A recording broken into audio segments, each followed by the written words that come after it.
नमस्कार बंधुरा आमार चैनेले आपनादेर सकलके स्वागत। और आज आमी निये एसेछि लाउएर एकटी दुर्दान्त स्वादेर निरामिष रेसिपि जेटा खूबई कम समये और हाथेर काछे थाका सामान्य किछु उपकरण दिएई तैरी हये जाय। और एटा गरमेर दुपुरे पाते थाकले सकलेई किन्तु एकदम तृप्ति करे खाबे। और एई गरमे लाउ खाওয়া जे आमादेर शरीरेर पक्षे कतटा उपकारी ता किन्तु नतुन करे बलार किछु नेই। प्रथमेই এখানে নিয়ে নিচ্ছি 1 চামচ মতো ছোলার ডাল। তবে আপনারা ছোলার ডালের পরিবর্তে এখানে মটর ডালও নিতে পারেন। এবার ডালটাকে 2-4 বার জল পাল্টে পাল্টে খুব ভালোভাবে ধুয়ে নেব। ভালোভাবে ধুয়ে নিয়ে এটাকে প্রায় 2 থেকে 3 ঘন্টা মতো ভিজিয়ে রাখবো। তবে আপনাদের হাতে যদি কম সময় থাকে তাহলে ঈষদুষ্ণ গরম জলে ডালটা ভিজিয়ে রাখতে পারেন। তাতে করে কিন্তু 1 ঘন্টার মধ্যেই ডালটা ভিজে যাবে।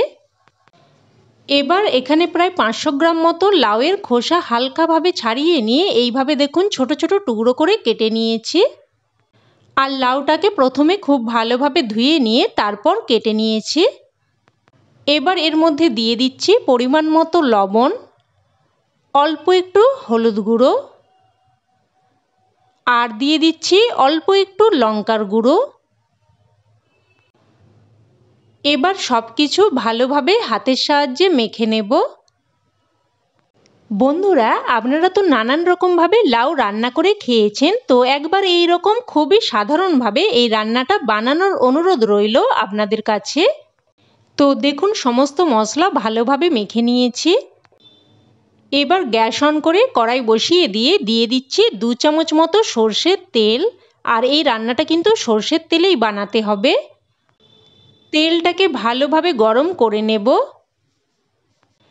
ভালোভাবে গরম করে নিয়ে এবার এর মধ্যে দিয়ে দিচ্ছি কয়েকটা বিউলির ডালের বড়ি। বড়িগুলোকে হাই ফ্লেমে উল্টে পাল্টে লাল করে ভেজে নেব। আর বড়িগুলোকে যদি হাই ফ্লেমে ভেজে নেওয়া হয় তাহলে কিন্তু একদমই কম তেল টানবে। দেখুন বড়িগুলো লাল করে ভেজে নিয়েছি। এবার বড়িগুলো উঠিয়ে নিচ্ছি। উঠিয়ে নিয়ে এবার ওই তেলের মধ্যেই দিয়ে দিচ্ছি হাফ চামচ কালো জিরে আর 2টো চেরা কাঁচা লঙ্কা। লো ফ্লেমে ফোড়নটাকে কয়েক সেকেন্ড ভেজে নেব। আর ফোড়নে কিন্তু অবশ্যই কাঁচা লঙ্কাটাই ব্যবহার করবেন, কারণ এই রান্নাতে কাঁচা লঙ্কার ফ্লেভারটা কিন্তু খুবই ভালো লাগে। ফোড়নটাকে কয়েক সেকেন্ড ভেজে নিয়ে এবার এর মধ্যে দিয়ে দিয়েছি একটা মিডিয়াম সাইজের কুচানো টমেটো আর দিয়ে দিলাম 1 চামচ মতো কাঁচা লঙ্কা আদার পেস্ট। এখানে আমি হাফ ইঞ্চি মতো আদা আর একটা কাঁচা লঙ্কাকে বেটে দিয়েছি। এবার সব কিছু আবারও কয়েক সেকেন্ড ভেজে নেব, মোটামুটি যাতে করে টমেটো আদা লঙ্কার কাঁচা গন্ধটা চলে যায়। তো কয়েক সেকেন্ড নাড়াচাড়া করে ভেজে নিয়ে এবার এর মধ্যে দিয়ে দিলাম অল্প একটু জিরের গুঁড়ো আর অল্প একটু হলুদ গুঁড়ো। আর কিন্তু এই রান্নাতে কোনো রকম মশলা পড়বে না, তো জিরের গুঁড়ো হলুদ গুঁড়োটা দিয়েও কয়েক সেকেন্ড ভেজে নেব। তো নাড়াচাড়া করে একটু ভেজে নিয়ে এবার এর মধ্যে ম্যারিনেট করে রাখা লাউ দিয়ে দিলাম। লাউটা দিয়ে নাড়াচাড়া করে মিশিয়ে নিচ্ছি। আর যেহেতু লাউটার মধ্যে লবণ মাখানো আছে, তো দেখুন নাড়াচাড়া করার সাথে সাথেই লাউ থেকে কিন্তু জল ছাড়তে শুরু করেছে। তো নাড়াচাড়া করে মিশিয়ে নিয়ে এবার একটা ঢাকা চাপা দিয়ে মিডিয়াম ফ্লেমে 5 মিনিট মতো রান্না করে নেব। এবার প্রায় 2 ঘন্টা মতো আমি ডালটাকে ভিজিয়ে রেখেছিলাম। দেখুন ডালটা কিন্তু ভালোভাবে ভিজে গেছে। এবার ডালটাকে আমি শিলেতে করে বেটে নিচ্ছি। তবে আপনারা চাইলে মিক্সিং জারে করেও বেটে নিতে পারেন, তবে যেহেতু একদমই অল্প ডাল তো আমি শিলেতে করে বেটে নিয়েছি। দেখুন এই রকম ভাবে বেটে নিয়েছি, একদম খুব মিহি করে বাটার কিন্তু প্রয়োজন নেই। এবার এদিকে প্রায় 5 মিনিট পর ঢাকনা তুলে নিচ্ছি। আবারও একটু নাড়াচাড়া করে মিশিয়ে নেব। আর দেখুন লাউটা কিন্তু প্রায় 80% মতো সেদ্ধ হয়ে গেছে। তো নাড়াচাড়া করে মিশিয়ে নিয়ে এবার এর মধ্যে দিয়ে দিচ্ছি বেটে রাখা ডাল। ডালের বাটিটা ধুয়ে বেশ কিছুটা জলও দিয়ে দিলাম। সব কিছু নাড়াচাড়া করে মিশিয়ে নিচ্ছি। আর দেখুন মেশানোর সাথে সাথে এটা কিন্তু ক্রমশ ঘন হয়ে আসছে। তো তো আবারও একটু জল দিয়ে দিলাম। তো ছোট বাটির 2 বাটি মতো জল কিন্তু আমি এখানে দিয়ে দিয়েছি। আর দিয়ে দিচ্ছি পরিমাণ মতো লবণ। তো লাউটা আমি লবণ দিয়ে ম্যারিনেট করে রেখেছিলাম, তো সেই মতো বুঝেই কিন্তু লবণটা দিয়ে দিলাম।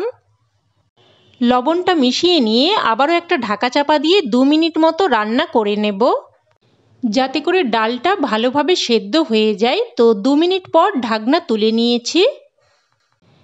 আর দেখুন লাউ কিন্তু এখন বেশ ভালো মতো সেদ্ধ হয়ে গেছে। এবার এর মধ্যে দিয়ে দেব অল্প একটু চিনি। যেহেতু নিরামিষ রান্না, তার উপরে লাউ, একটু মিষ্টি দিয়ে দিলে স্বাদটা কিন্তু সুন্দরভাবে ব্যালেন্স হয়। আর সাথে ভেজে রাখা বড়িগুলোও দিয়ে দিলাম। সব কিছু নাড়াচাড়া করে মিশিয়ে নিয়ে আবারও একটা ঢাকা চাপা দিয়ে 1 মিনিট মতো রান্না করে নেব, যাতে করে বড়িগুলো একটু নরম হয়ে যায়। 1 মিনিট মতো রান্না করে নিয়ে এবার এর মধ্যে দিয়ে দেব অল্প একটু কসুরি মেথি। আর আপনারা চাইলে এই সময় কিছু কুচানো ধনেপাতা দিয়েও মিশিয়ে নিতে পারেন। তবে আমার কাছে এই মুহূর্তে ধনেপাতাটা নেই বলে আমি এখানে কিছু কসুরি মেথি দিয়ে দিলাম। তো কসুরি মেথিটা দিয়ে মিশিয়ে নিলেই রান্না কিন্তু একদম তৈরি। একদমই সাধারণ স্বাস্থ্যকর একটি রান্না, তবে খেতে কিন্তু একদম দুর্দান্ত হয়। গরম গরম ভাত বা রুটি সব কিছুর সাথে খেতে খুবই ভালো লাগে। আপনারা অনেক রকমভাবেই হয়তো লাউ ঘন্ট রান্না করে খেয়েছেন। তো যদি এইভাবে কোনো দিন রান্না করে না থাকেন, অবশ্যই কিন্তু এইভাবে একবার বানানোর অনুরোধ রইল। আশা করছি খেয়ে আপনাদের খুবই ভালো লাগবে। তো আজকের রেসিপি আপনাদের কেমন লাগলো অবশ্যই আমাকে কমেন্টে জানাবেন। আর ভালো লেগে থাকলে লাইক শেয়ার করতে যেন ভুলবেন না। আর চ্যানেলের নতুন বন্ধু হয়ে থাকলে চ্যানেলটি সাবস্ক্রাইব করে সাথে থাকার অনুরোধ রইল। তো আজ তাহলে এই অবধি, আবার অন্য কোনো রেসিপিতে দেখা হবে। ততক্ষণে সকলে ভালো থাকবেন, সুস্থ থাকবেন আর সকলকে ধন্যবাদ।